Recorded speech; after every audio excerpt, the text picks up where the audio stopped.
আজকে আমরা রান্না করব মুরগির মেটে আলু দিয়ে তরকারি। আর এটা রান্না করতে আমাদের যে যে উপকরণগুলো লাগবে সেগুলো হলো, লাগছে মুরগির মেটে, আদা রসুনের পেস্ট, লাগছে কাঁচা লঙ্কা, পেঁয়াজ কুচি, হলুদ গুঁড়ো, লাগছে টমেটো, আলু, আর আমি ফোড়নের জন্য বা মশলা হিসেবে নিয়েছি গোটা জিরে, গোটা গরম মশলা, আর লাগছে আপনার সাদা তেল, লবণ। প্রথমে আমরা গ্যাসটাকে জ্বালিয়ে নেব। এবার আমি কড়াইটাকে গরম হতে দেব।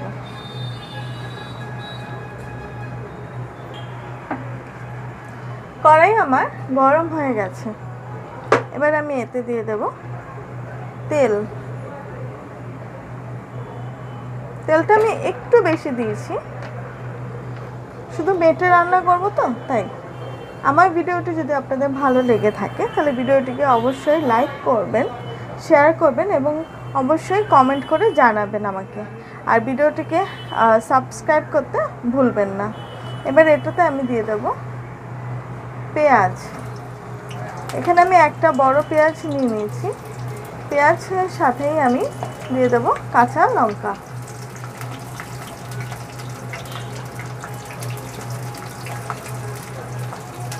এবার এটাকে আমি একটু লাল লাল করে ভেজে নেব।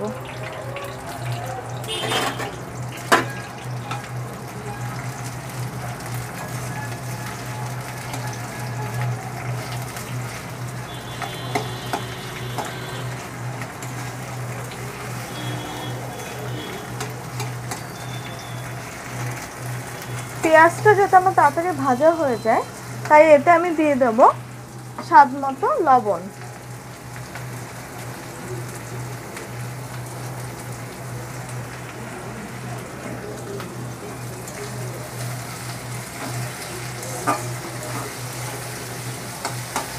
এরপর আমি পেঁয়াজটাকে ভেজে নেব ভালো করে।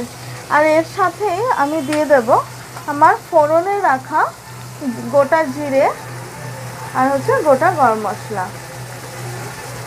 যেহেতু আমি ফোড়নে দেব তাই আমি এটা পেঁয়াজের সাথেই দিয়ে দিয়েছি।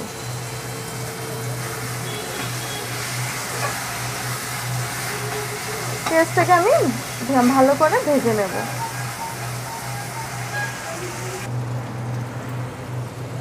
পেঁয়াজটা আমার কিছুটা লাল লাল করে ভাজা হয়ে এসছে। এবার এর সাথে আমি দিয়ে দেব কেটে রাখা টমেটো। এখানে আমি একটা টমেটো নিয়েছি, যেহেতু আমার কাছে অল্প মেটে আছে তাই আমি অল্প অল্প পরিমাণে মশলা, পেঁয়াজ সব কিছু নিয়েছি। এবার যেই পরিমাণে রান্না করবেন সেই পরিমাণ হিসাবে নিয়ে নেবেন। আমি এখানে টমেটোটা দিচ্ছি এই জন্য যাতে আমার মাংসটাতে মানে মেটেটাতে ভালো একটা কালার আসে, কারণ আমি যেহেতু এখানে শুকনো লঙ্কার গুঁড়ো বা শুকনো লঙ্কা কিছু ইউজ করছি না সেই জন্য। এবার এতে দিয়ে দেবো হালকা পরিমাণে হলুদ, দিয়ে এটাকে আমি হালকা একটু কষিয়ে নেব। আমার চ্যানেলটিকে আপনারা প্লিজ অবশ্যই সাবস্ক্রাইব করবেন এবং আমাকে আরও ভিডিও দেওয়ার জন্য ইন্সপায়ার করবেন এবং অবশ্যই কমেন্ট করে জানাবেন যে ভিডিওটি আপনাদের কেমন লাগে, আমার রেসিপিগুলো আপনাদের কেমন লাগে এবং এগুলো অবশ্যই বাড়িতে ট্রাই করে দেখবেন। এবার এতে আমি দিয়ে দেব আদা রসুনের পেস্ট। আদা রসুনটা আমি পুরোভাবে পেস্ট করিনি, হালকা একটু থেতো করে রাখা আছে। এটাকে আমি একটু ভালো করে কষিয়ে নেব। আপনারা চাইলে পুরোভাবে পেস্ট করে নিতে পারেন, কিন্তু যেহেতু এটা কোনো চিকেন বা মাটনের রেসিপি না, এটা শুধু মেটে, সেজন্য আমি হালকা হালকাভাবে একটু ক্রাঞ্চি ক্রাঞ্চি রাখতে চাইছি। মশলাটা আমার ভালো মতো কষানো হয়ে গেছে। এবার এটা আমি দিয়ে দেব মেটেগুলো।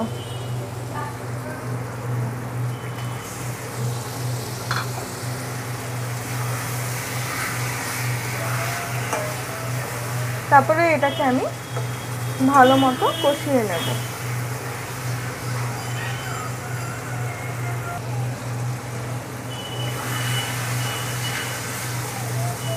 এটা যাতে ভালো মতো কষানো হয় এবং মশলার সাথে ভালোভাবে মিশে যায়, সেজন্য আমি এটা ঢাকা দিয়ে রাখবো।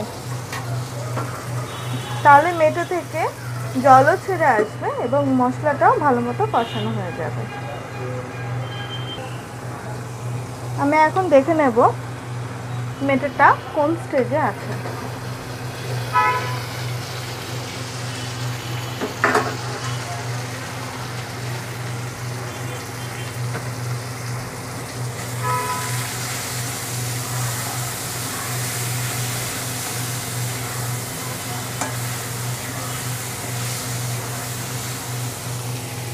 যেহেতু আমার জলটা পুরোপুরি শুকিয়ে এসছে, আমি এতে সামান্য পরিমাণে জল দিয়ে দেবো।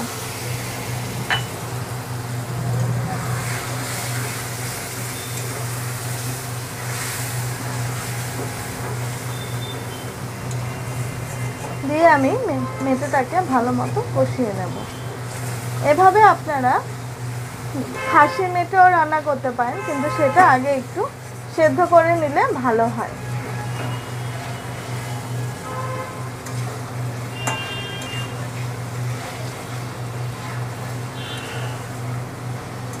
এটাকে আমি আবার ঢাকা দিয়ে দেব।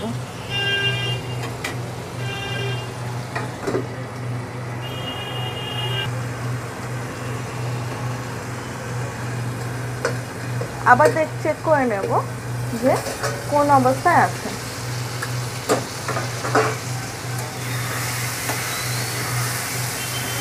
দেখুন তেল, মশলা থেকে তেলটা ছেড়ে ছেড়ে এসছে। এখন আমি এটাতে দিয়ে দেব আলুগুলো।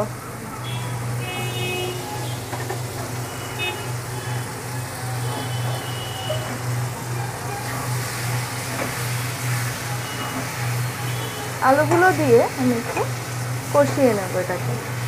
এখন আমি ঢাকা দেব না, একটু হালকা করে কষাবো। আর এটা আমি একটু সামান্য পরিমাণে জল দিয়ে দেব।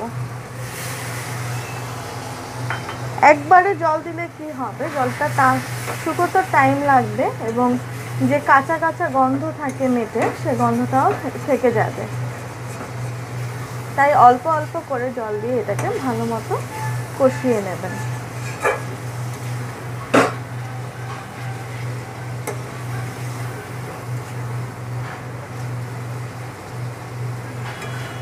দেখুন ভালো মতো মশলাগুলো মিশে যাচ্ছে, পেঁয়াজগুলো সেদ্ধ হয়ে আসছে এবং কষানো মানে হালকা হালকাভাবে সাইড দিয়ে তেল ছেড়ে আসছে।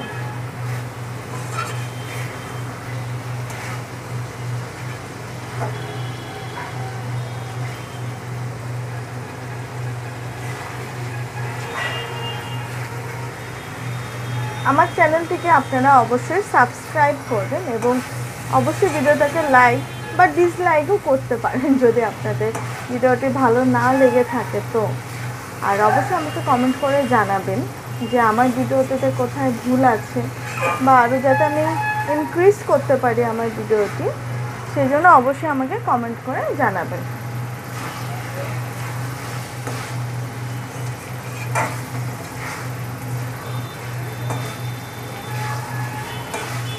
এটাকে এরকম করে প্রায় 4-5 মিনিট ভালো মতো কষিয়ে নিতে হবে।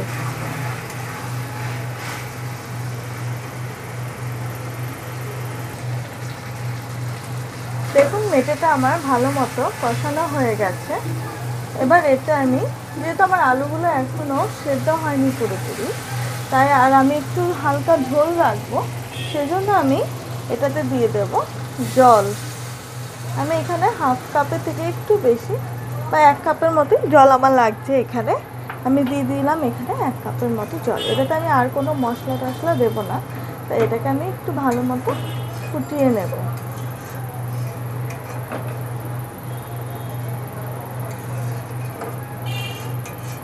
আপনারা চাইলে এটাকে ঢাকা দিয়েও রাখতে পারেন। আমি অল্প ঢাকা দেব মানে কিছুক্ষণের জন্য, আর এটাকে আমি ভালো মতো সেদ্ধ হতে দেব।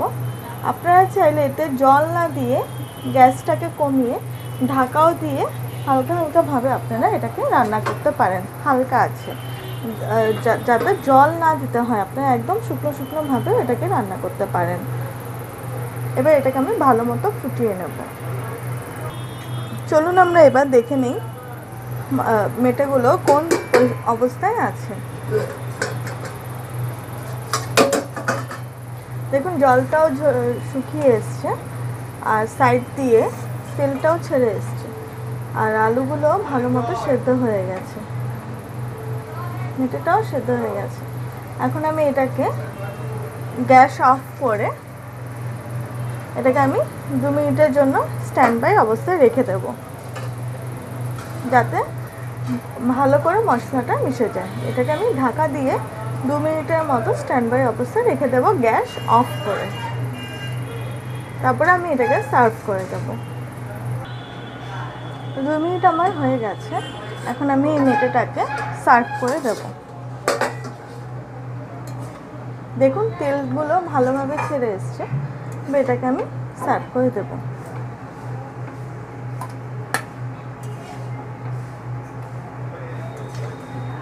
ভিডিওটি আপনাদের কেমন লাগলো আমাকে অবশ্যই কমেন্ট করে জানাবেন, আর বেশি বেশি করে আমার ভিডিওটিকে সাবস্ক্রাইব করবেন এবং অবশ্যই লাইক এবং শেয়ার করবেন।